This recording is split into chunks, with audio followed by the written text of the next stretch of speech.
Hello and welcome back to my weekly podcast. Have you ever heard about the topic first fruit offering? It's a topic mentioned in the Old Testament and I found it worth enough to have a look at it. Because in Exodus 34 verse 26 it says the following. There it says, "The best of the first fruits of your ground you shall bring to the house of the Lord your God." So this is a habit the Israelites in the Old Testaments they used to do. The first of their fruits of their harvest they brought to God. This was a rule, this was the law. You can do either stuff because the law says, or you can do stuff because you love God. And in the beginning of a new year, I love to think about what belongs to God and how can we be blessed and get a blessed life. And I don't know your situation, maybe you wish a financial breakthrough, then listen to this. The first fruit is not the tithing, not just giving God, but giving Him the first. So in our church, we have the habit that the first offering we collect, we give away for social projects or other churches, church plants and stuff like that. And I was challenged to think about my own money. How much will I give? Will I give anything? And why do I give? And with these thoughts, I love to inspire you.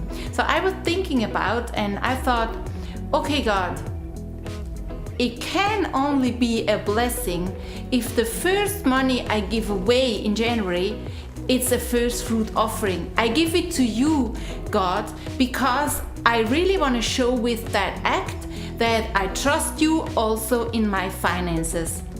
And I invite you from the bottom of my heart to do the same. Because sometimes we wish a breakthrough in situations, maybe like finances, but we never think that we can give something to God and expect a breakthrough. Because when it's in the hand of God, He can break it. He can break maybe a bad habit in our lives, how we treat money or how we handle with money.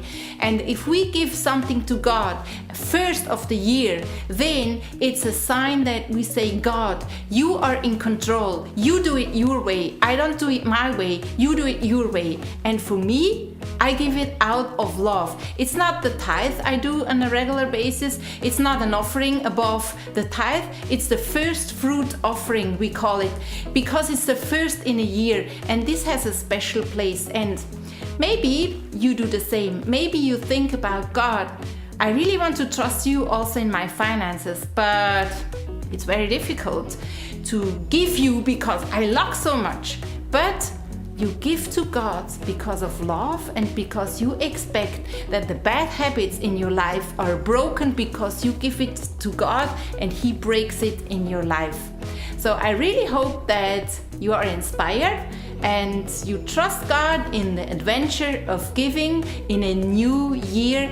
And this is also my prayer, that you get breakthroughs in your life because you start doing things that you are not used to do, that maybe you are a little bit afraid of doing it. And I challenge you to just think about what can you give God from your finances, maybe the very first time, maybe as a first part, as a first act in a beginning of a new year. So I really wish that God may bless you, that you have a great conversation with God about your finances and that you have a blessed year. Bye bye. See you next time.